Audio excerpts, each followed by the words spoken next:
हाँ जी 11th class बेटा, welcome again जी। तो यार लास्ट टाइम हमने बोला था कि यार एक सेकंड स्टेज हमने इस ग्रेविटेशन वाले चैप्टर की स्टार्ट की, जिसमें 3 टॉपिक आने हैं।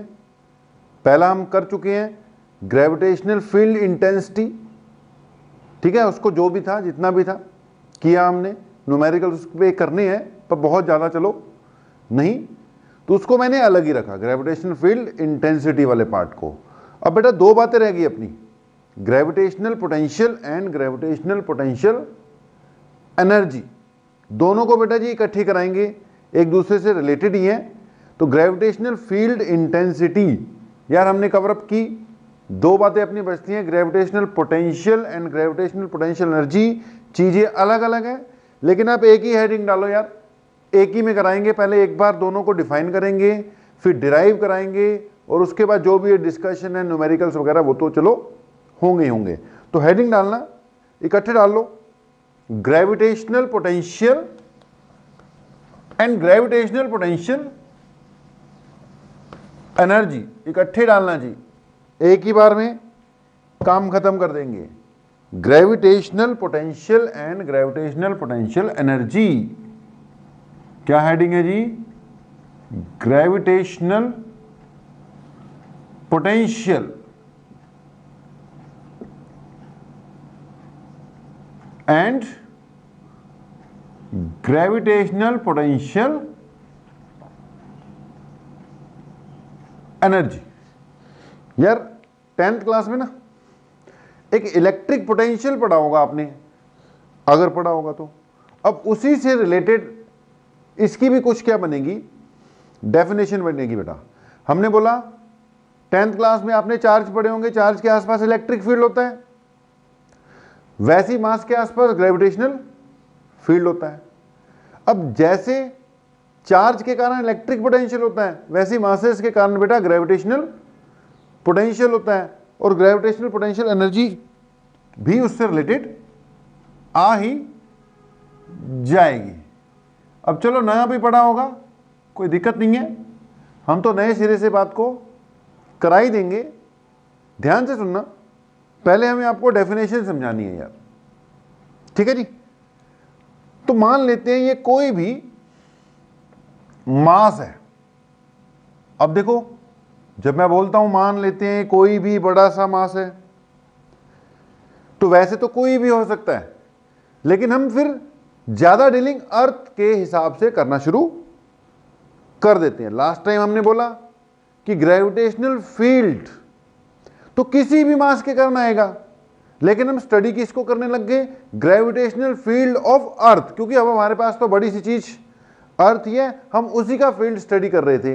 वैसे ही बेटा gravitational potential, gravitational potential energy तो एक जनरल टर्म है, लेकिन हम यहां पर अर्थ को ही बेस मानकर, अब जैसे मैंने बोला ये कोई बड़ा सा मास है यार, बाद में थोड़ी देर में बोल लूंगा ये अर्थ ही है, ये इसका रेडियस है, ऐसे ऐसे है। तो वैसे तो gravitational potential, gravitational potential energy general बात ही है, लेकिन जब हम इस पे आगे बढ़ जाएंगे तो हम अर्थ के लिए ही बेसिकली चीजों को डिस्कस करना शुरू कर देंगे। तो मान लो ये बड़ा सा मास है, या मान लो ये अर्थ ही है यार, ठीक है जी। अब इसके आसपास इसका क्या होगा, कुछ ना कुछ ग्रेविटेशनल फील्ड होगा, ओके जी। अब ग्रेविटेशनल फील्ड के कारण अपने आसपास जितने भी अदर मासेस हैं उसको ये बड़ा मास यानी कि अर्थ कुछ अट्रैक्ट कुछ रिपेल करती है। अच्छा, ग्रेविटेशनल फील्ड जो होता है वो वैसे बाय रूल फैला कहां तक होगा, इंफिनिटी तक। बाय रूल ये जो ग्रेविटेशनल फील्ड होता है मेरे भाई, ये कहां तक फैला होता है, इंफिनिटी तक फैला होता है। यानी कि इस अर्थ का, या कह लो इस बड़े से मास का इफेक्ट कहां तक है, इंफिनिटी तक है। अगर किसी दूसरे मास को मैं यहां रख दूं तो इस पे इसका कुछ ना कुछ इफेक्ट तो देख पड़ेगा ही पड़ेगा, यानी इस पर्टिकुलर जगह पर ये इस अर्थ के कारण कुछ ना कुछ अफेक्टेड होगा। अगर ये दूर जाना चाहेगा तो अर्थ इसको अट्रैक्ट करेगी, अगर ये पास आना चाहेगा तो अर्थ इसको और अपने पास खींचेगी। ठीक है जी। लेकिन अगर ये कहां पर हो, इन्फिनिटी पर हो, इन्फिनिटी पर, तो इन्फिनिटी पर अर्थ का फील्ड जीरो है, या किसी भी बड़े मास का उससे इनफाइनाइट डिस्टेंस पर फील्ड जीरो। अब बड़ा मास नहीं बोलूंगा, अर्थ ही बोलूंगा। तो अर्थ से इनफाइनाइट डिस्टेंस पर उसका फील्ड जीरो है, यानी वहां पे अगर किसी दूसरे मास को रख दिया जाए तो उस पर इसका इफेक्ट, अर्थ का इफेक्ट या अर्थ के फील्ड का या अर्थ के फोर्स का इफेक्ट नहीं पड़ता। तो एक इन्फिनिटी वर्ड भी बेटा बार बार अपने पास आएगा। बातें अब समझने वाली हैं। अब यहां पे थ्योरी चलनी है कुछ दिन, थ्योरेटिकल काम। तो ये इनफाइनाइट डिस्टेंस बार बार वर्ड यूज होगा कि अब हम मान के चल रहे हैं कि जो ग्रेविटेशनल फील्ड था उसका फार्मूला क्या था यार, Gm/r² था। r था अर्थ के सेंटर से डिस्टेंस। अब भाई इनफाइनाइट डिस्टेंस पे जाओगे तब ये जाकर जीरो होगा। जब r इंफिनिटी पुट करोगे 1/∞ जीरो होता है, तब ये जाकर जीरो होगा। कहने का मतलब है कि इनफाइनाइट डिस्टेंस है जी हमारे पास, कि अर्थ से इनफाइनाइट डिस्टेंस पे जाओगे तो जाके उसका असर बिल्कुल क्या होगा, जीरो होगा। ओके, तो एक बात मैंने बोला, अपने पास एक इन्फिनिटी नाम की जगह है अनंत दूरी पर, अनंत जिसका कोई अंत ही ना हो। तो इस अनंत दूरी पर यानी इनफाइनाइट डिस्टेंस पर एक जगह है जहां पर इसका कोई जोर नहीं चलता, ठीक है जी। लेकिन अगर हम इनफाइनाइट डिस्टेंस पे नहीं है, उससे नजदीक है, तो इसका कुछ ना कुछ जोर चलेगा ही चलेगा। यानी किसी दूसरे मास को यहां रखेंगे तो उस पर इसका इफेक्ट कुछ ना कुछ पड़ेगा ही पड़ेगा। तो एक इनफाइनाइट वर्ड बार बार यूज होगा। ओके, अगली बात कि बेटा जी ये मेरा मास है, वो कहां पे पड़ा हुआ है, इनफाइनाइट डिस्टेंस पे पड़ा हुआ है अर्थ से, मतलब फ्री पड़ा हुआ है आराम से, कोई टेंशन उसको नहीं है। इस मास को कोई टेंशन नहीं है, जहां पे पड़ा है आराम से वो इधर उधर जा सकता है, कोई उसको अट्रैक्ट नहीं करता, कोई रिपेल नहीं करता, कोई रोकता नहीं है, कोई टोकता नहीं है। लेकिन भाई अगर ये इस जगह पड़ा होता, इस जगह पर, तो ये दूर जाता तो अर्थ ने कहना भी कहां, पास आता तो भी अर्थ ने कहना भी क्यों। तो इस जगह पर ये थोड़ा फ्री फील नहीं करेगा, उसको लगेगा कि जैसे इस जगह पर कुछ एनर्जी है जो मुझे टोकती है, रोकती है, या इस जगह पर कुछ पोटेंशियल है, इसका इस जगह पे जोर चलता है ना, यानी इसका इस जगह पे कुछ ना कुछ पोटेंशियल है। अब पोटेंशियल से वर्ड क्या आ जाएगा, पोटेंशियल एनर्जी आएगा, कि इसकी यहां पर कुछ ऐसी एनर्जी है जो इसको आने जाने में रोकती टोकती है। तो यानी ये पॉइंट फ्री नहीं है, ये पॉइंट तो फ्री था, इनफाइनाइट वाला पॉइंट फ्री है, वहां पे कोई टेंशन नहीं है, जैसे मर्जी जाओ, कोई रोक टोक नहीं है। यहां पर रोक टोक है भाई, इसका जोर चलता है, इसका रीजन है ये, यहां पे इसका रूल चलता है। तो हम कहेंगे यार इस जगह पर कुछ तो पोटेंशियल है, इस जगह पर कुछ तो पोटेंशियल है। वो किसका पोटेंशियल माना जाएगा, इस अर्थ का पोटेंशियल माना जाएगा। क्यों, क्योंकि भाई इसके कारण ही इस पे इफेक्ट हो रहा है ना, तो पोटेंशियल किसका माना जाएगा, अर्थ का पोटेंशियल माना जाएगा, कि जी अर्थ का पोटेंशियल है वहां पर, कि अर्थ किसी को भी उस पर्टिकुलर पॉइंट पर अपना इफेक्ट शो करती है। और उस पोटेंशियल के कारण ही बेटा इस जगह पर कुछ ना कुछ पोटेंशियल एनर्जी आएगी। वो पोटेंशियल एनर्जी होगी, वो दोनों की होगी, इसकी भी होगी और इसकी भी होगी। इसके कारण इसमें एनर्जी आती है, और ये ना हो तो एनर्जी आएगी किस में, तो एनर्जी दोनों की मानी जाएगी, एनर्जी सिस्टम की मानी जाएगी। तो अभी तक इधर उधर की बातें चल रही थी। अब बेटा इतना तो पता लग गया कि अगर अर्थ है तो उसके आसपास के पॉइंट्स पर, जो कि इनफाइनाइट डिस्टेंस पे नहीं है, कुछ पोटेंशियल है, या वहां पर अगर किसी मास को रख दिया जाएगा तो उनमें कुछ पोटेंशियल एनर्जी आएगी।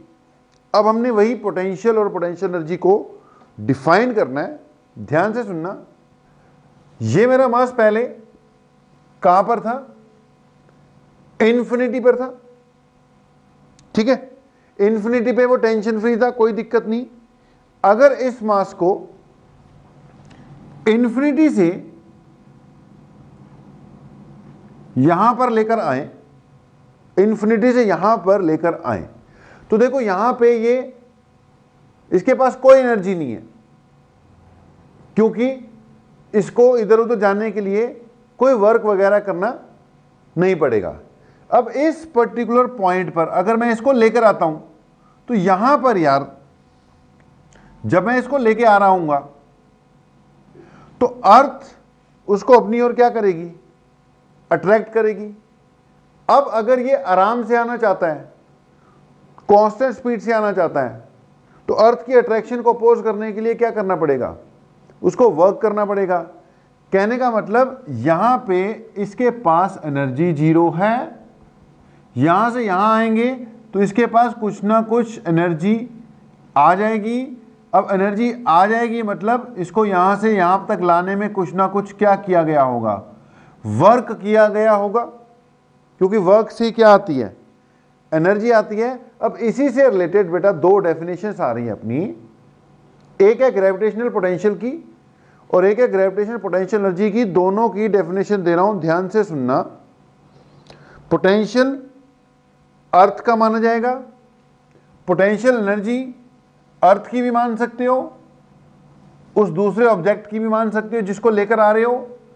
तो ध्यान से सुनना, यह है कोई पर्टिकुलर पॉइंट P, पहले डिफाइन करें, यह है कोई पर्टिकुलर पॉइंट P। तो मैंने बोला gravitational potential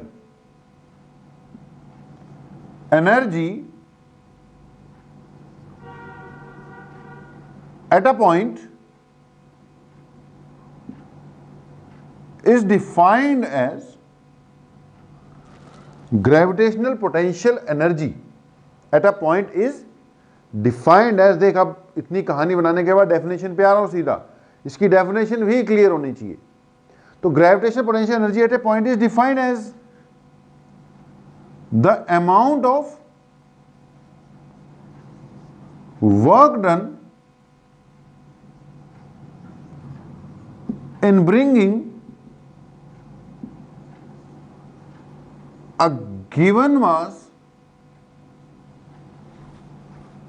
from infinity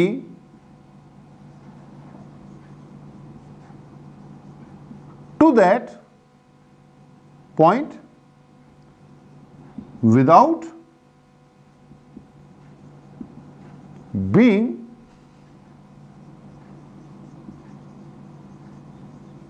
accelerated. ये गिवन मास है, ये इंफिनिटी पे था, इंफिनिटी पे इसके पास जीरो एनर्जी मानी जाएगी। अब इंफिनिटी से इसको इस पॉइंट P तक लाने में जो वर्क डन हुआ, amount of work done in bringing a given mass from infinity to that point without being accelerated, ये बड़ी जरूरी बात है, without being accelerated। जब आप इसको ला रहे थे तो एक्सेलरेशन नहीं होनी चाहिए। देख, जब आप इसको इधर से इधर लेकर आ रहे थे तो अर्थ इसको अट्रैक्ट करती है, अर्थ जब अट्रैक्ट कर रही है तो अर्थ ने अपनी एक्सेलरेशन जी लगानी है, जिससे इसकी स्पीड बढ़ेगी। लेकिन हम चाहते हैं कि जब हम इसको लेकर आ रहे हों तो इसकी एक्सेलरेशन ना हो, तो अर्थ तो इसको एक्सेलरेट करती है, मुझे इसको एक्सीलरेट नहीं होने देना, तो मुझे उस एक्सीलरेशन के अगेंस्ट क्या करना पड़ेगा, फोर्स लगाना पड़ेगा, यानी मुझे उस एक्सीलरेशन के अगेंस्ट वर्क करना पड़ेगा ताकि एक्सीलरेट ना हो। अब वही वर्क डन क्या बन जाता है, एनर्जी बन जाता है, क्योंकि देखो वर्क कभी वेस्ट नहीं जाता, वो किस में कन्वर्ट हो जाता है, एनर्जी में कन्वर्ट हो जाता है। फिर से सुन लो, gravitational potential energy at a point is defined as the amount of work done in bringing a given mass from infinity to that point without being accelerated। यानी मुझे इस मास को इस जगह तक लाने का क्या फाइंड करना होगा, वर्क डन फाइंड करना होगा। Work done from infinity to, ये जो पॉइंट है इसका डिस्टेंस में अर्थ के सेंटर से कितना मान लूंगा, आर मान लूंगा, क्योंकि बात तो अर्थ की चल रही है ना अब। तो भाई इंफिनिटी से आर डिस्टेंस तक लाने में जो वर्क डन होता है, work done from infinity to R, वही उस जगह पर उस गिवन मास की जिसको तुम लेकर आए हो पोटेंशियल एनर्जी बन जाती है। ये डेफिनेशन है जी potential energy at a particular point की, gravitational potential energy at a particular point, कि it is the amount of work done in bringing a given mass from infinity to that point without being accelerated. अब अगली बात सुनना, थोड़ा सा starting में यार कंफ्यूजिंग है ये ग्रेविटेशनल पोटेंशियल एनर्जी का कंसेप्ट, एक बार बता के फिर एक और मेथड से भी आएगा बेटा। अभी ये थ्योरेटिकल सा काम थोड़ा लंबा खींचेगा, आज देखते हैं कितना कवर अप करना है हमने। तो ये डेफिनेशन बनती है जी किसकी, ग्रेविटेशनल पोटेंशियल एनर्जी की। अब यहीं पर दूसरी डेफिनेशन लिखवा रहा हूं मेरे भाई, ग्रेविटेशनल पोटेंशियल की भी एक ही बार में दो डेरिवेशन करवा दूंगा। तो अगली बात आ गई ग्रेविटेशनल पोटेंशियल की डेफिनेशन। बेटा ये किसकी डेफिनेशन थी, ग्रेविटेशनल पोटेंशियल एनर्जी की। अब किसकी लेके आ रहे हैं, ग्रेविटेशनल पोटेंशियल की। लिखना जी कि gravitational potential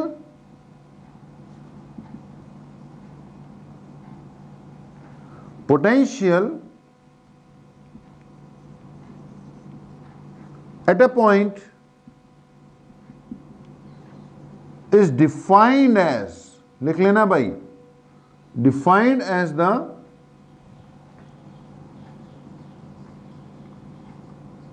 amount of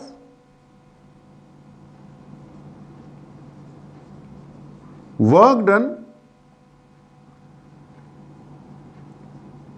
per unit mass in bringing the mass from infinity to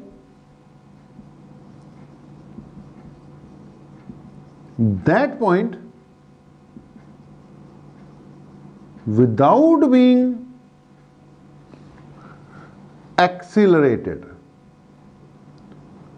अब बात को समझो और दोनों डेफिनेशंस में फर्क देख लो।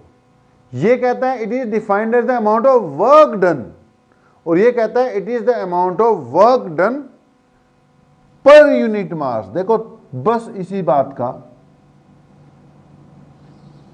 फर्क है। ये कहता है it is the amount of work done, इसको यहां से यहां तक लाने का जो वर्क डन हुआ ना वो पोटेंशियल एनर्जी हो जाएगी इन्फिनिटी से आर तक लाने का।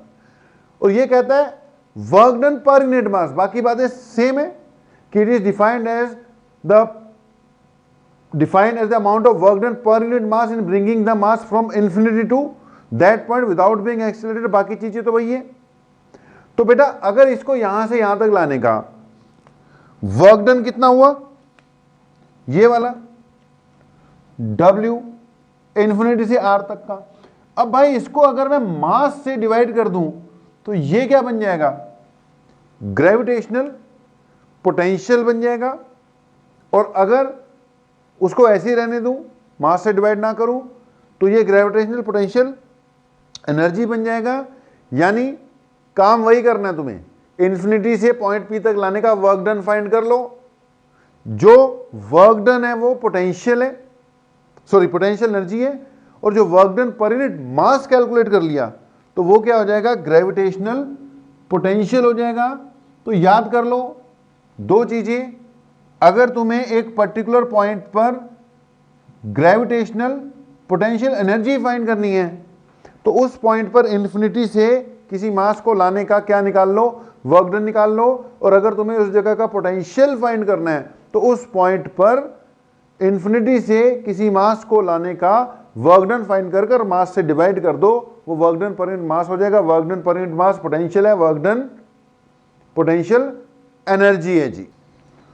हाँ जी बेटा, तो क्या बात निकल कर आई भाई कि अगर इन्फिनिटी से पॉइंट पी तक लाने का यार वर्क डन फाइंड कर लो तो क्या हो जाएगी, पोटेंशियल एनर्जी। और अगर वर्क डन पर यूनिट मास फाइंड कर लो तो वो क्या हो जाएगा, ग्रेविटेशनल पोटेंशियल। तो दोनों चीजें यार एक ही बार में ड्राइव करने जा रहा हूं। अब जैसे जैसे बोलता जाऊंगा वैसे वैसे करते जाना जी।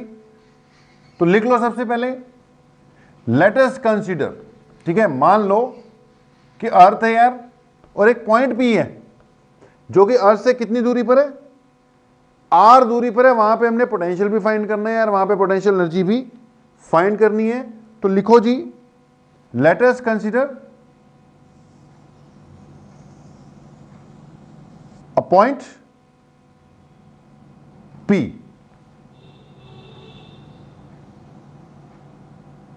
ठीक है जी, ये अपना हो गया point P which is at a distance R from the centre of the earth. ये अर्थ का सेंटर है मेरे भाई, ओ मान ले। और यहां से पॉइंट P जो है अपना, ये मान लेते हैं पॉइंट P है। इसकी जो दूरी है सेंटर से वो मान लो कितनी है, let it is R। Centre से ये दूरी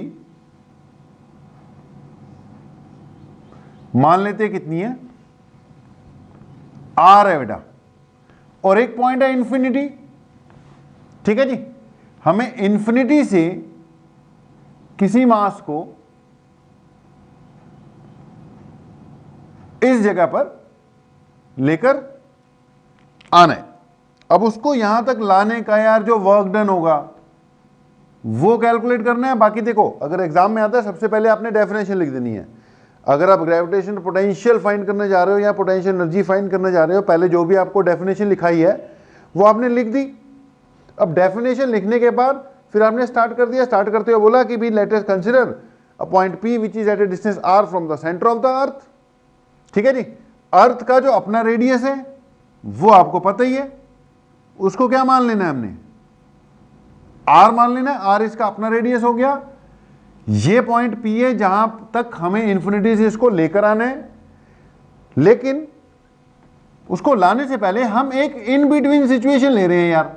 ये कोई पॉइंट वैसे ही A मान ले जो कि सेंटर ऑफ अर्थ से, इसको वैसे ही बेटा कोई पॉइंट A मान लिया जो कि सेंटर ऑफ अर्थ से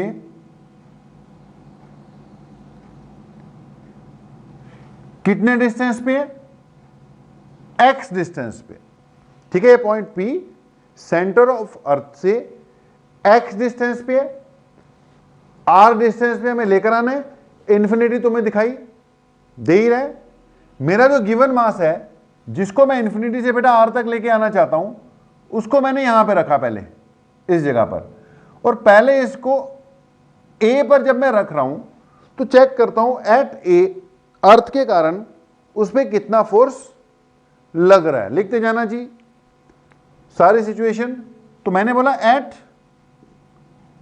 ए force experienced by M due to अर्थ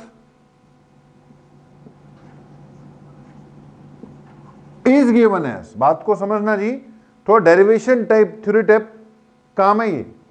तो यहां पे बेटा फोर्स कितना लगेगा, इसको G, अर्थ का मास है M, उसका खुद का मास है m, और इस जगह पर अर्थ से उसकी दूरी है x।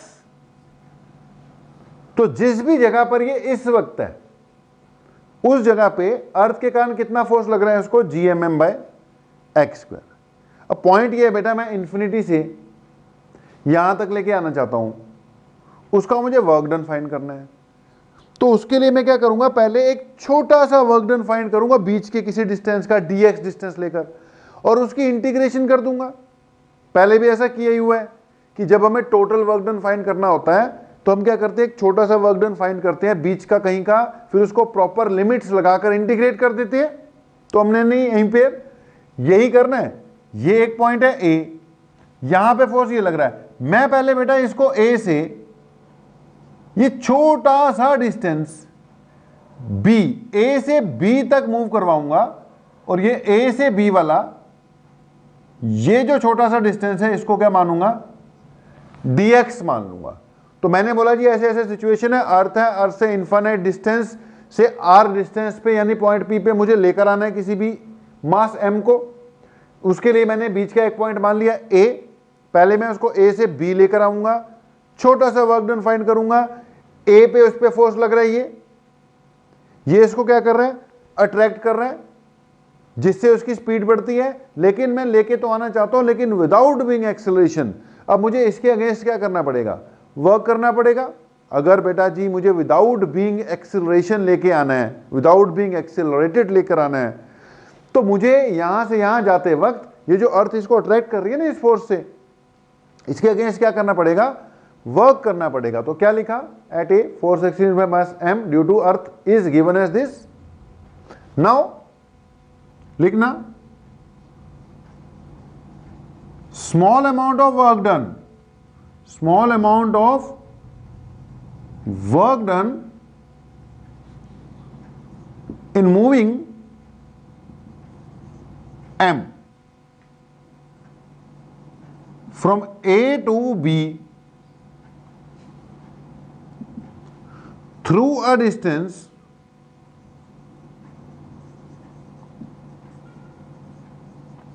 dx is given as, भैया dx डिस्टेंस मूव करवा रहे हो, वर्क डन फाइंड कर रहे हो, तो डिस्टेंस छोटा सा था तो वर्क डन भी छोटा सा होगा, और dw यानी वर्क डन का फार्मूला था फोर्स इनटू डिस्प्लेसमेंट।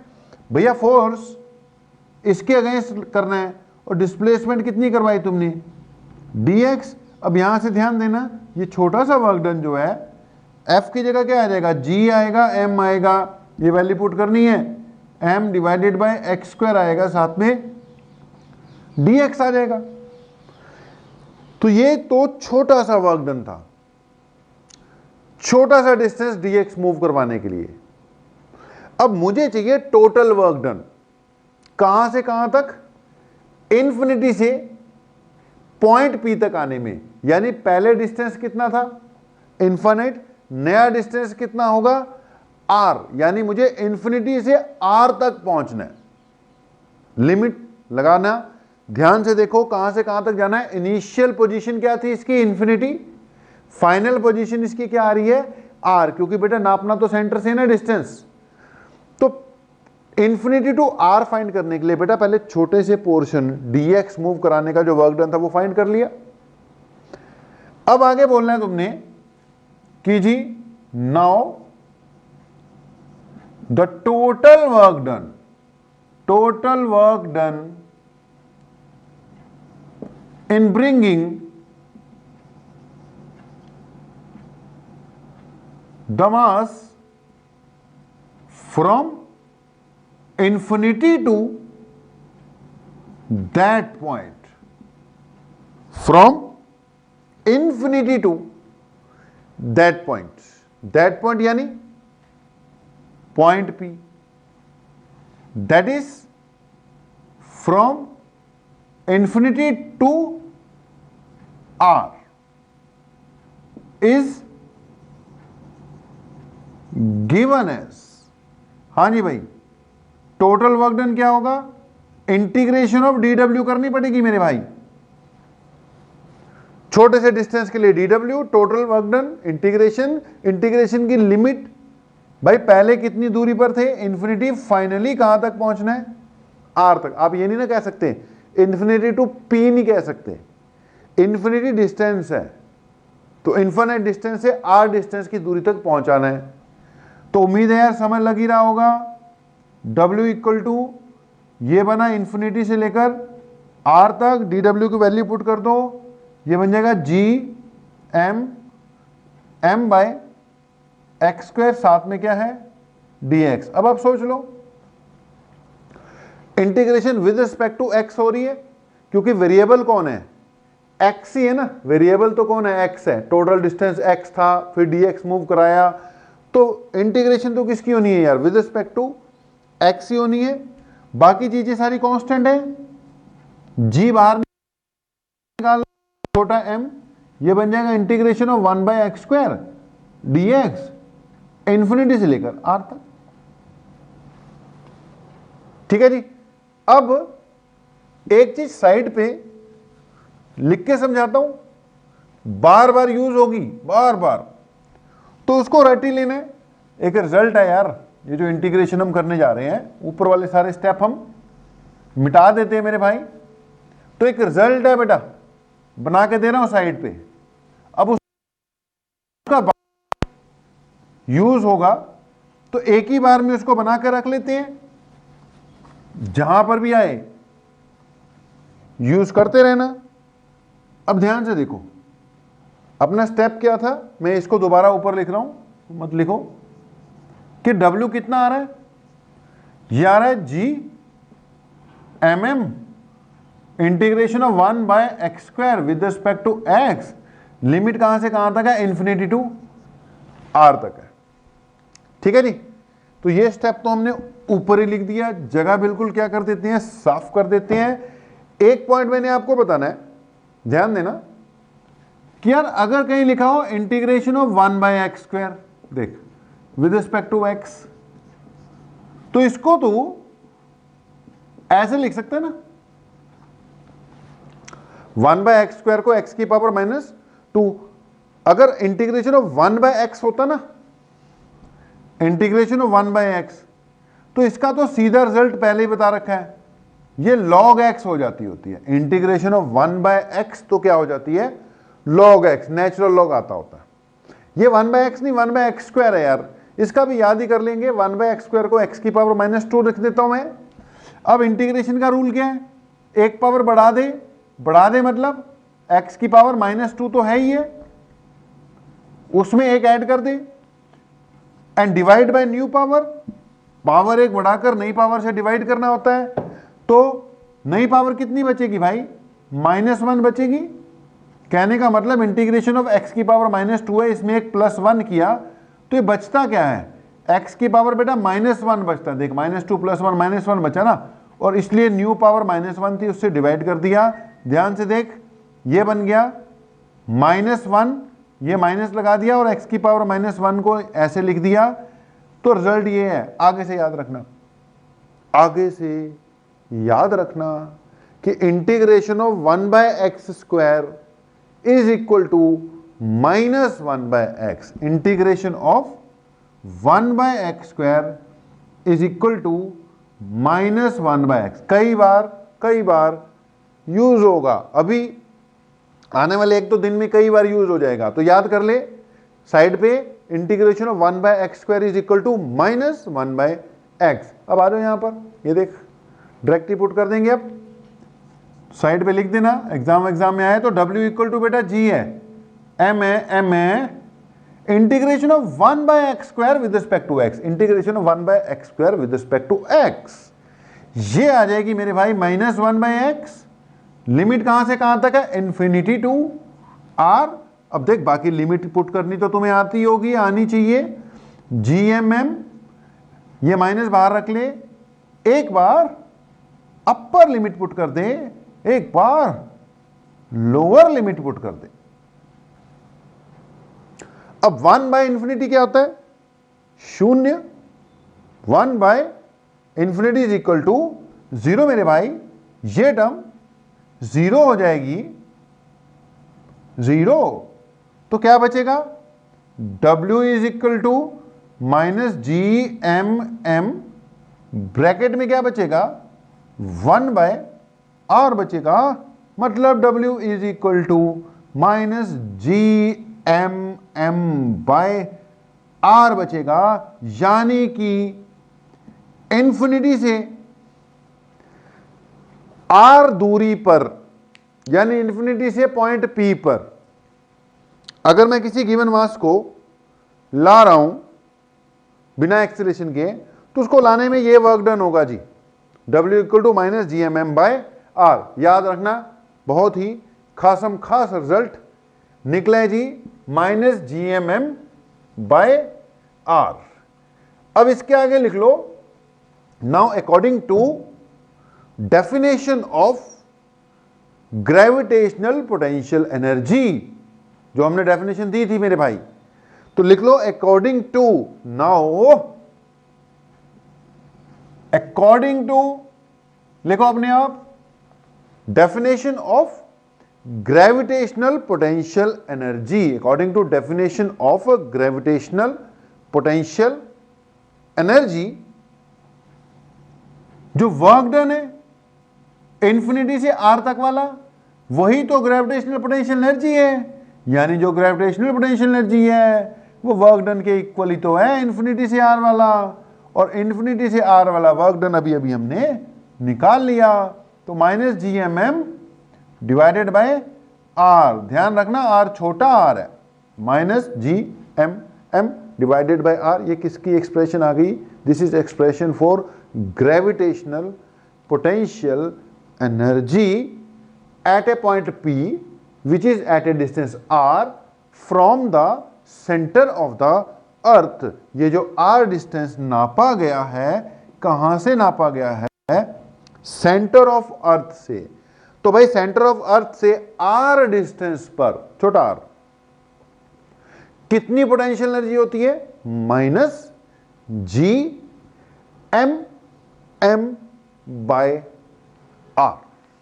अब देख, एग्जाम में चाहे ग्रेविटेशनल पोटेंशियल एनर्जी की डेरिवेशन आ जाए, चाहे ग्रेविटेशनल पोटेंशियल की डेरिवेशन आ जाए, चाहे ग्रेविटेशनल पोटेंशियल एनर्जी की आए, चाहे पोटेंशियल क्या करना है, यही है।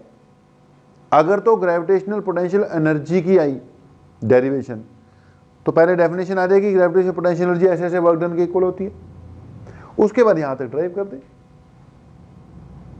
ठीक है जी। और अगर बेटा यार ग्रेविटेशनल पोटेंशियल की आती है, किसकी आती है? ग्रेविटेशनल पोटेंशियल की डेरिवेशन आती है, तो भी सब कुछ ऐसी कर दे जहां मैंने लिखा है according to definition of gravitational potential energy, वहां पे क्या लिखेगा? According to definition of gravitational potential. तो अब यहां तक तो लिख ही लिया, इस पे बॉक्स बॉक्स लगा लो, बढ़िया सी डिस्कस करवाते हैं। लेकिन इसके नीचे फिर से लिख लो, नोट डाल लो, फिर से वहीं पे पोटेंशियल भी करा देते ना, नोट डाल लो और नोट में लिख लो कि according to definition of gravitational potential at a point. भाई पोटेंशियल एनर्जी के लिए यू डब्ल्यू के इक्वल था, अब लिखो now according to definition of gravitational potential, यहां क्या लिखा था? According to definition of gravitational potential energy, यहां क्या लिख लो? According to definition of gravitational potential, gravitational potential is equal to work done infinity से आर पर यूनिट मास, वर्क डन पर यूनिट मास बेटा जी। तो V किसके इक्वल है? वर्क डन पर यूनिट मास के इक्वल है। अब वर्क डन वाला तो निकाल रखा है तुमने, यानी ये कितना निकला हुआ है? Minus G M M by r तो है ही है, अब m से और डिवाइड हो जाएगा, ये कट जाएगा, तो पोटेंशियल का फॉर्मूला क्या आ गया? Minus G M by r, minus G m divided by r. तो ये नोट कर लिया होगा, इसको मिटाकर पूरा लिख दे रहा हूं, तो gravitational potential is equal to minus G M by r. थोड़ा सा फर्क है देख, ये किसकी एक्सप्रेशन होगी? ग्रेविटेशनल पोटेंशियल एनर्जी की मेरे भाई, expression for gravitational potential energy. और ये किसकी एक्सप्रेशन होगी? Expression for gravitational potential. तो ये अर्थ है, अर्थ से आर डिस्टेंस पर, यानी अर्थ के सेंटर से आर दूरी पर अगर जी हमें gravitational potential of earth find करना हो तो it is equal to minus G M by r. M mass of earth है, जी पता ही है, और आर सेंटर से डिस्टेंस है। और अगर उसी पॉइंट पर ग्रेविटेशनल पोटेंशियल एनर्जी फाइंड करनी हो तो भाई को मास भी रखना पड़ेगा। बिना मास रखे हुए तो पोटेंशियल एनर्जी का कंसेप्ट नहीं बनेगा। तो ग्रेविटेशनल पोटेंशियल एनर्जी का फार्मूला क्या होगा? माइनस जी मास ऑफ अर्थ, उस ऑब्जेक्ट का मास, और उसकी अर्थ के सेंटर से दूरी। ध्यान रखना है साइन यहां पर क्या लगे हुए हैं? नेगेटिव लगे हुए हैं। साइन यहां पर क्या लगे हुए हैं? नेगेटिव लगे हुए हैं। यानी अर्थ से जितना दूर जाते जाओगे, ध्यान से सुनना, अर्थ से जितना दूर जाते जाओगे आर बढ़ता जाएगा। आर बढ़ गया तो ये जो क्वांटिटी है ये मैग्नीट्यूड में कम होती जाएगी। सोचो, ये जो क्वांटिटी है as you move away from earth, ये वाला पॉइंट सुनना ध्यान से, as you move away from earth R increases, that means this value in magnitude decreases, but साथ में लगा हुआ है negative, that means it becomes less negative, it becomes less negative. यानी जितना दूर जाते जाओगे आर बढ़ता जाएगा, उससे ये वैल्यू मैग्नीट्यूड में तो कम होती जाएगी, लेकिन ये क्या होती जाएगी? Less negative. लेस नेगेटिव होना मतलब बढ़ना है। यानी जितना अर्थ से दूर जाते जाएंगे उतना ही इस पर्टिकुलर मास की, अगर मैंने वहां पे उसको रख रखा है, ग्रेविटेशनल पोटेंशियल एनर्जी इंक्रीज होगी। देख भाई, ये आर बढ़ रहा है, मैग्नीट्यूड इसका कम हो रहा है, लेकिन ये एनर्जी क्या हो रही है? फिर भी इंक्रीज ही हो रही है। तो जितना दूर जाते हो एनर्जी क्या होती है? इंक्रीज होती है। जितना पास आते हो एनर्जी क्या होती है? डिक्रीज होती है। वही पोटेंशियल के साथ है, जितना दूर जाओगे it will become less negative, मतलब पोटेंशियल इंक्रीजेस। पास आओगे तो पोटेंशियल डिक्रीजेस। हाँ जी बेटा यार, तो फिर कहां तक पहुंच गए? ग्रेविटेशनल पोटेंशियल और ग्रेविटेशनल पोटेंशियल एनर्जी की हमने क्या निकाल ली भाई? एक्सप्रेशन निकाल ली। स्टार्टिंग में इंट्रोडक्शन में टाइम लग गया, लास्ट में डिस्कशन में टाइम लगेगा, बीच का पार्ट बेटा डेरिवेशन वाला था। तो रिजल्ट बहुत इंपॉर्टेंट है यार, न्यूमेरिकल्स भी इस पे बेस्ड आएंगे ही आएंगे, खूब आएंगे। तो दो रिजल्ट याद रखना जी, अर्थ से आर डिस्टेंस की दूरी पर जो पोटेंशियल है उसका formula minus G M by r, और अर्थ से आर डिस्टेंस की दूरी पर जो पोटेंशियल एनर्जी है वो है minus G m divided by r. Okay, अब यहां पर यार कुछ डिस्कशन वाली बातें हैं, अपने हिसाब से नोट वोट कर लेना जी, ठीक है? अपने हिसाब से आपको क्या करनी पड़ेगी? नोट करनी पड़ेगी। मैं डिस्कस करवा देता हूं। पहली बात यार, जो पोटेंशियल है ना, पोटेंशियल अर्थ का, ये अर्थ है, इसके आसपास कहीं पर भी जो पोटेंशियल है बेटा, वो इसका खुद का कैरेक्टर है, इसके खुद के मास पे डिपेंड करता है, आर पे डिपेंड करता है। जी तो चलो वैसी क्या है, कांस्टेंट क्वांटिटी है। लेकिन यार जो पोटेंशियल एनर्जी है ना, पोटेंशियल एनर्जी, इस जगह पर जो भी पोटेंशियल एनर्जी है यार, वो कैलकुलेट करने के लिए हमें एक मास भी चाहिए। तो ये पोटेंशियल एनर्जी जो है बेटा इस मास और इस अर्थ दोनों की कंट्रीब्यूशन है। हम ये भी नहीं कह सकते कि ये पोटेंशियल एनर्जी इस मास की है। 9th तक कहते थे, 10th तक, कि हमने किसी मास को ऊपर लेकर गए, या इससे पहले तक बोलते थे कि एक पर्टिकुलर मास है, उसको ऊपर लेकर गए तो उसको ऊपर ले जाने में जो वर्क डन हुआ वो एनर्जी बन गई। किसकी एनर्जी बन गई? इसकी एनर्जी बन गई। लेकिन यार ये एक्चुअली इसकी एनर्जी नहीं है, ये दोनों के सिस्टम की एनर्जी है। अगर देख अर्थ ही ना हो तो इस मास को ऊपर ले जाने में वर्क ही नहीं करना पड़ेगा। अगर वर्क ही नहीं करना पड़ेगा तो एनर्जी का क्या कंसेप्ट आया? तो पॉइंट टू बी नोटेड ये है कि जो पोटेंशियल है, चलो वो तो अर्थ का है, लेकिन जो पोटेंशियल एनर्जी है वो इस मास की भी है, अर्थ की भी है, दोनों के सिस्टम की है। Actually it is potential energy of system. Earth और मास मिलकर एक सिस्टम बनते हैं, ये उन दोनों की ही एनर्जी है। बोलने को हम बोलते हैं कि ये पोटेंशियल एनर्जी किसकी है? बॉल है, बॉल को अर्थ से 10 मीटर की ऊपर दूरी पे ले गए तो उसमें पोटेंशियल एनर्जी आ गई जी। अब तक हमने जितने भी न्यूमेरिकल जितने भी कंसेप्ट किए उसमें हम यही बोल के चलते हैं कि पोटेंशियल एनर्जी किसकी है? बॉल की है जी, ऑब्जेक्ट की है जी, पत्थर की है जी, जो ऊपर से गिर रहा है। लेकिन यार एक्चुअली ये दोनों की है। अगर अर्थ ही ना हो तो उसको ऊपर तक ले जाने में वर्क ही नहीं करना पड़ेगा, वर्क ही नहीं करना पड़ेगा तो पोटेंशियल एनर्जी का कोई कंसेप्ट ही नहीं आएगा। तो ये सिस्टम की एनर्जी है, दोनों की इन्वॉल्वमेंट है।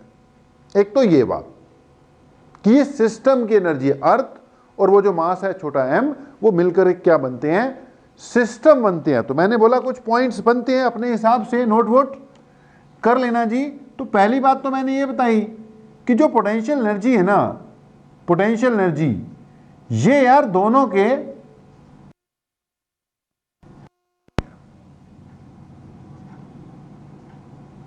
ठीक है, दोनों की कंट्रीब्यूशन।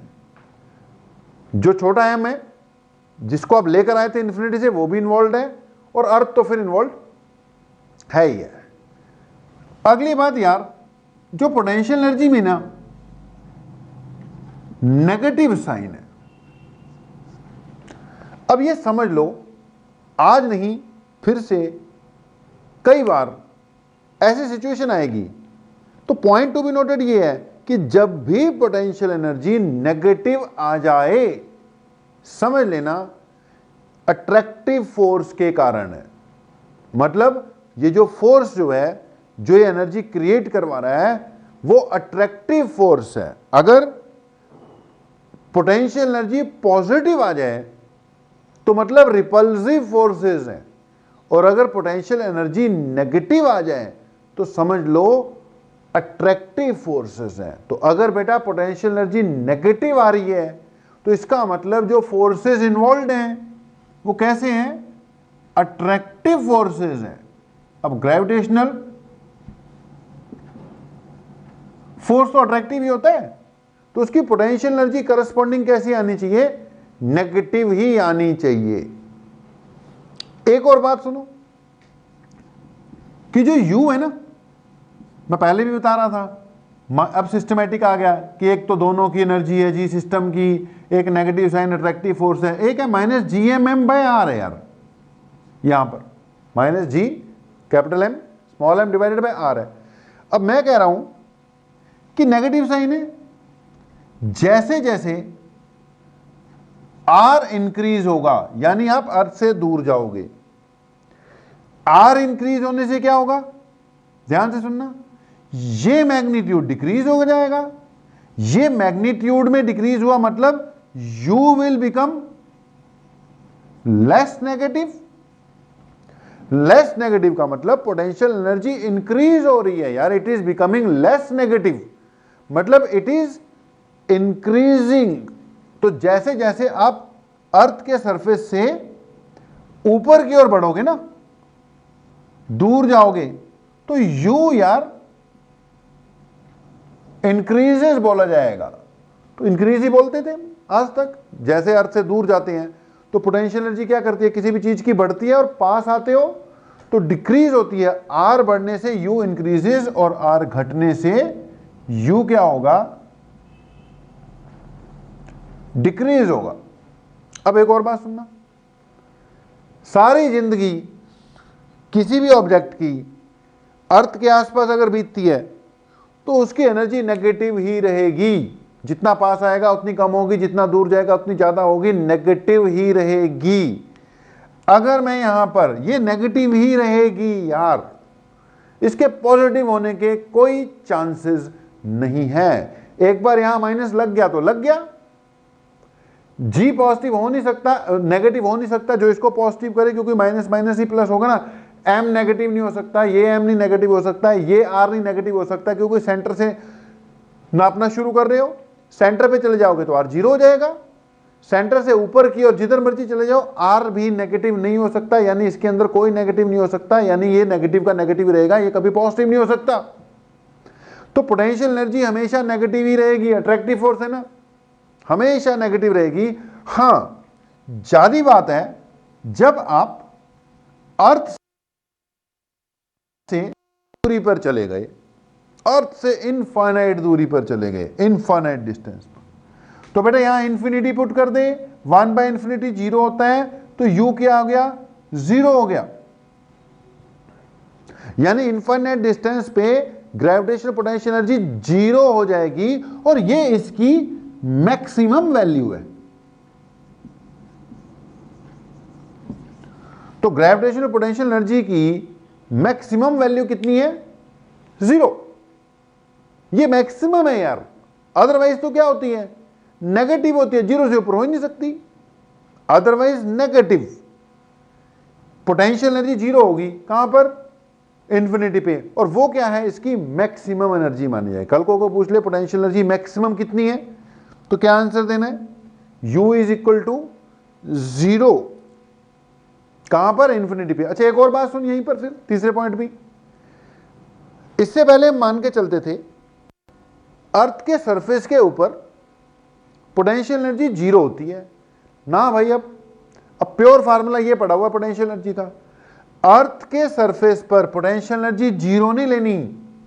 अगला पॉइंट बना लो, इसका अगला पॉइंट बना लो, चौथा नंबर, कि eight the surface of earth potential energy zero नहीं लेते मेरे भाई। स्मॉल आर की जगह कैपिटल आर पुट हो जाएगा। तो at the surface of earth, चौथा पॉइंट बना रहा हूं, पोटेंशियल एनर्जी का फार्मूला है माइनस जी mm/r है यार, एट सरफेस ऑफ अर्थ।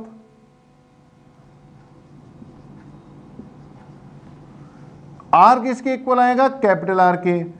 यानी सरफेस ऑफ अर्थ पे मेरे भाई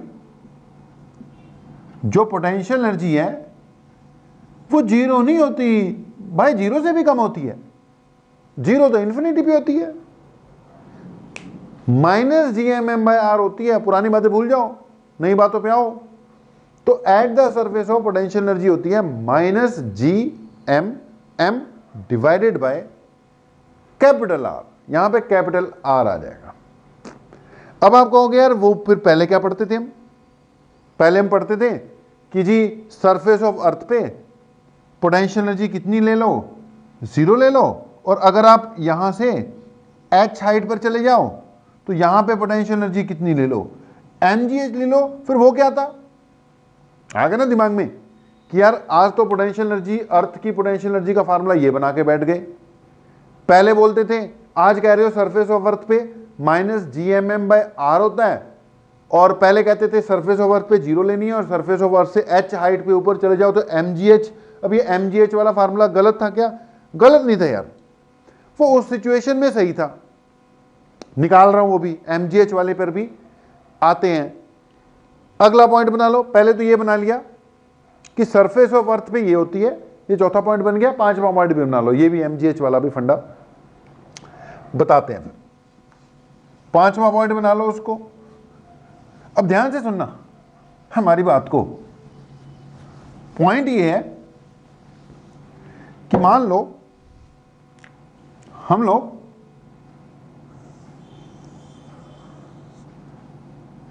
सरफेस ऑफ अर्थ पे है।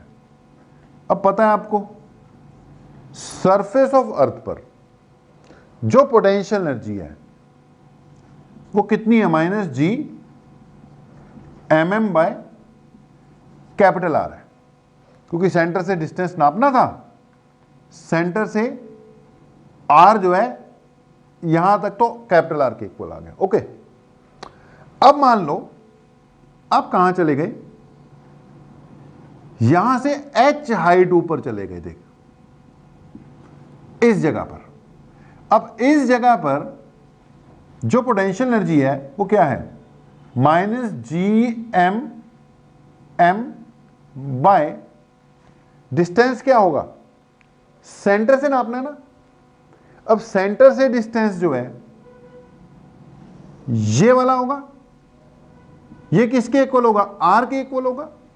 लेकिन बेटा ये आर जो है इस जगह पर यहां से यहां तक तो रेडियस ही है, आर प्लस एच पुट कर सकते हैं, चेक कर लो कि सरफेस ऑफ अर्थ पे तो ये मैं एच हाइट ऊपर चले गया, तुमने पढ़ा हुआ है कि यार एच हाइट ऊपर पे तो mgh हो जाती है, यहां पे 0 होती है। अब आज कुछ नई बातें बता रहे हैं कि सरफेस ऑफ अर्थ पे ये होती है, वहां पे जाके कितनी हो जाएगी, ये वाला डिस्टेंस लेना पड़ेगा। लेकिन ये वाला डिस्टेंस क्या है, कैपिटल आर प्लस एच। अब ध्यान देना, इतना मैंने बता दिया कि जैसे जैसे ऊपर जाओगे वैसे वैसे पोटेंशियल एनर्जी बढ़ती है। तो ये तो क्लियर है कि ये वाली एनर्जी इनिशियल थी, मान ले सरफेस ऑफ अर्थ पे, ये फाइनल है।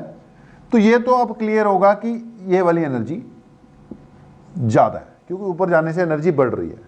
ये वैल्यू मैग्नीट्यूड में कम है, यानी लेस नेगेटिव है, यानी वो एनर्जी ज्यादा बन जाएगी। तो बेटा सरफेस ऑफ अर्थ से एच हाइट पर जाने में जो चेंज इन एनर्जी हुआ वो कितना हुआ, फाइनल माइनस इनिशियल। यानी जो यार चेंज इन एनर्जी हुआ वो कितना हुआ, फाइनल, ये रही देख, minus G M m divided by r plus h minus ये इनिशियल, यार माइनस माइनस प्लस हो जाएगा, चेक कर ले। ठीक है, ये नेगेटिव वैल्यू थी, बीच में माइनस था, माइनस माइनस क्या हो गया, प्लस हो गया। अब यहां ध्यान देना, चेंज इन पोटेंशियल एनर्जी, जी बाहर निकाल ले, एम बाहर निकाल ले, एम भी बाहर निकाल ले, और ये पॉजिटिव वाले को पहले लिख रहा हूं जी माइनस, नेगेटिव वाले को बाद में लिख रहा हूं जी आर प्लस एच। ठीक है जी, ये हो गया। अब क्या करते हैं, इसको मिटा दो यार, ध्यान देना थोड़ा। अब इसको थोड़ा सा मॉडिफाई करते हैं। मैंने लिखा चेंज इन एनर्जी जो आ रही है अपने पास वो कितनी आ रही है, जी एम है, एम है। यहां पर नीचे ये जो है मैंने आर बाहर निकाल लिया, ध्यान से सुनना, उसका आर बाहर निकाल लिया। अब इसके पास तो था 1 आ गया, 1 बाय आर में से आर बाहर गया, इसके पास नहीं था। अब इसका मैंने क्या किया, यहां से ब्रैकेट से आर बाहर निकाल लिया, ये 1 प्लस एच बाय आर बचेगा। थोड़ा चेक करना कि अगर इसका मैंने आर यहीं बाहर निकाल लिया होता तो ये 1 बचता, ये प्लस एच बाय आर बचता, उसका जो आर बाहर था 1 बाय आर वो मैंने निकाल लिया, यहां तक ये बन गया। उम्मीद है समझ लग गया होगा, नहीं ये 1 आएगा। फिर से देख लो, ये जो आर है अगर इसका आर बाहर निकालें तो ये 1 प्लस एच बाय आर बनता है ना। अब ये 1 बाय आर बाहर चले गया, ये 1 बचा इधर से, minus 1 divided by 1 plus h by r. अपना साइड पे भैया कैलकुलेट करके देख लो, ठीक है, दिक्कत नहीं आनी चाहिए। रोक लो वीडियो, अपना साइड पे देख लो कि मैंने सही लिखा है कि नहीं लिखा। सही नहीं लिखा होगा तो अपने आप ही गलती हो जाएगी, दोबारा करना पड़ेगा सब कुछ। ओके, यहां तक पहुंच गए। अब थोड़ा ध्यान देना, इसको लिखा G M m by r, अब इसको मैं लिख रहा हूं 1 minus 1 plus h by r की पावर -1। इसको मिटा देते हैं, ठीक है जी। चेक करो, ये 1 तो ऐसी है, ये माइनस ऐसी है, इसको क्या लिखा 1 प्लस एच बाय आर की पावर -1 लिख दिया। अब लगाऊंगा यहां पे बाइनोमियल। बाइनोमियल थ्योरम मैंने तुम्हें लगानी सिखाई है मेरे भाई पहले, अब लगा रहा हूं जी बाइनोमियल थ्योरम। थोड़ा सा ध्यान देना, बाइनोमियल थ्योरम लगाते वक्त मैं ये मान के चल रहा हूं कि h बहुत ज्यादा नहीं है, यानी जो h है वो मच लेस देन r है। देख, हम ऊपर तो गए हैं लेकिन बहुत ज्यादा ऊपर नहीं गए, h much less than r है। अगर h much less than r होगा तो इसका मतलब h by r much less than 1 है। देख r नीचे गया। अगर बेटा h by r much less than 1 है तो तुम्हें बता रखा है 1 से छोटी चीज का भाई स्क्वायर करेगा और छोटी हो जाएगी, 1 से छोटी चीज का क्यूब करेगा और छोटी हो जाएगी। तो ये पहले ही इतना छोटा है कि अगर मुझे h बाय r का स्क्वायर करना पड़ जाए तो ये तो नेग्लिजिबली स्मॉल मान लूंगा। तो अगर बेटा h बाय r का स्क्वायर करना पड़ गया तो उसको क्या मान लूंगा मैं, नेग्लिजिबली स्मॉल मान लूंगा।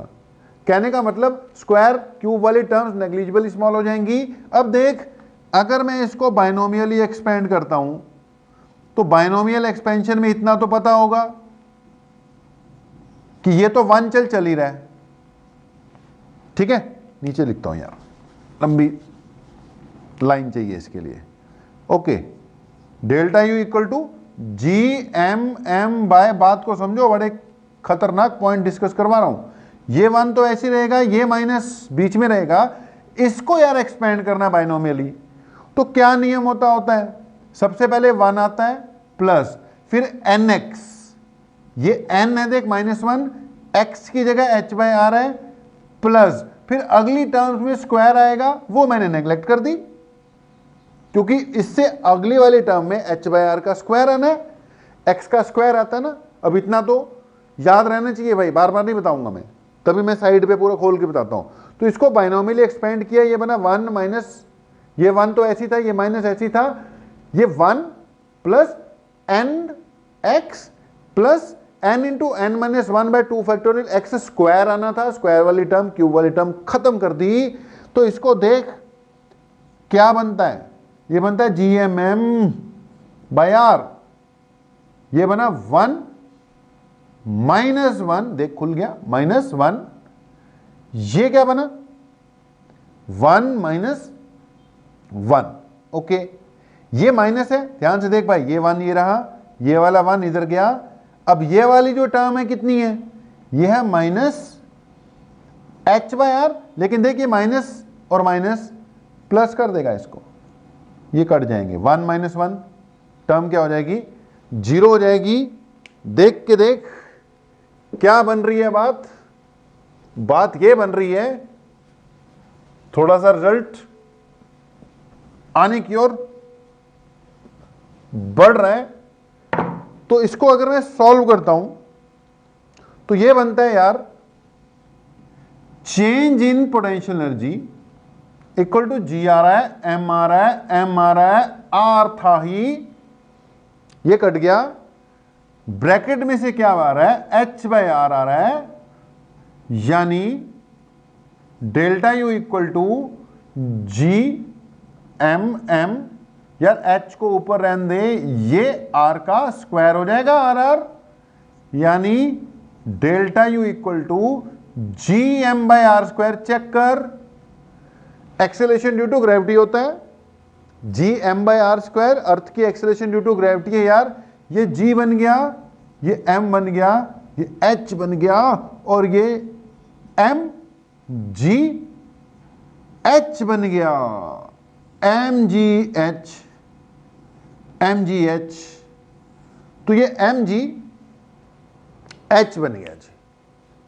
अब आ गया ना तुम्हारा mgh। अब सोचो ये चीज क्या आई है, चीज मेरे भाई ये आई है कि ये अर्थ है, ठीक है। अर्थ के सरफेस पर कुछ भी एनर्जी थी जिसको मैंने UI बोला था अभी थोड़ी देर पहले, उसकी वैल्यू आपने लिख रखी थी। ये क्या हो रहा है, ठीक है जी। और इससे आप बेटा H दूरी पर चले गए तो यहां पर एक फाइनल एनर्जी आई थी, वो भी तुमने लिख रखी थी, ठीक है। और तुमने क्या किया, यहां से यहां तक जाने की बेटा चेंज इन पोटेंशियल एनर्जी निकाली, और उसको सॉल्व करते करते करते करते चेंज इन पोटेंशियल एनर्जी कितनी आ गई, mgh आ गई। वो भी कब, अगर h much less than r हो, यानी normal day to day life वाले डिस्टेंसेस लेकर हम चल रहे हो। तो पॉइंट ये है कि अगर हम normal day to day life की बात कर रहे हैं, नॉर्मल, ज्यादा लंबी चौड़ी डिस्कशन ही, नॉर्मल, तो अर्थ के सरफेस को रेफरेंस पॉइंट मान लेते हैं और अर्थ के सरफेस से h हाइट ऊपर जाएं। कंडीशन क्या है, बहुत ज्यादा ऊपर नहीं जाना कि r का मुकाबला करने लग जाए। तो जो चेंज इन पोटेंशियल एनर्जी आता है वो पॉजिटिव चेंज आता है और m इंटू जी इंटू एच आता है। इसलिए हम कहते हैं कि यार अर्थ को रेफरेंस पॉइंट मान लो, उस पर पोटेंशियल एनर्जी जीरो ही चलो मान लो, रेफरेंस पॉइंट मान लिया ना, वैसे जीरो नहीं होती, minus G M M by capital R होती है, बताया मैंने। तो अगर एज्यूम कर लो कि रेफरेंस पॉइंट है, यहां पे जीरो मान लेते हैं, इससे अगर h हाइट ऊपर जाओगे तो इतनी मान लेंगे, क्योंकि बेटा यार अर्थ के सरफेस से h हाइट ऊपर जाते हो तो चेंज इन पोटेंशियल एनर्जी जरूर mg h होता है, लेकिन वो भी कंडीशन है कि जी h should be much less than r, वो भी एक कंडीशन है कि h should be much less than r। तो लेक्चर लंबा शायद हो रहा होगा, पता नहीं लगता कि अब कितने मिनट का हो गया, 1 घंटे से ऊपर का हो गया कि उतना किया। तो पॉइंट ये है कि अब इसको यहीं पे क्लोज करते हैं। एक एंड दे दिया ना हमने, एक चीज का एंड दे दिया। अब पिछला लेक्चर छोटा हो गया, उसी के साथ इसके कंसेप्ट घुसा देता तो मजा नहीं आता, वो खिचड़ी सी बन जाती है। तो वो छोटा हो गया, अब ये बड़ा हो गया होगा, कोई दिक्कत वाली बात नहीं है। इसको यहीं पे क्लोजिंग दे रहे हैं। अब क्या क्या करा तुमने, एक तो पोटेंशियल और पोटेंशियल एनर्जी इकट्ठे कर लिया, अब इस पे बेस्ड न्यूमेरिकल भी करने पड़ेंगे। अभी पोटेंशियल एनर्जी का कंसेप्ट और न्यूमेरिकल थोड़े से और चलेंगे, एक लेक्चर और लगेगा जिसमें potential energy of system of particles का थोड़ा सा कंसेप्ट बताकर कुछ न्यूमेरिकल्स फिर इसके साथ के साथ करवा दिए जाएंगे। तो अभी इसकी क्लोजिंग है मेरे भाई, बढ़िया से करना, बहुत सही पार्ट चल रहा है इसका, थ्योरी है लेकिन साथ में न्यूमेरिकल भी है, तो इसको करके रखो। लाइव क्लास में डाउट्स पूछो, न्यूमेरिकल अपने स्टार्ट कर दो। तो अब तक के लिए इतना ही है, आप लोगों का बहुत बहुत धन्यवाद, थैंक यू वेरी मच।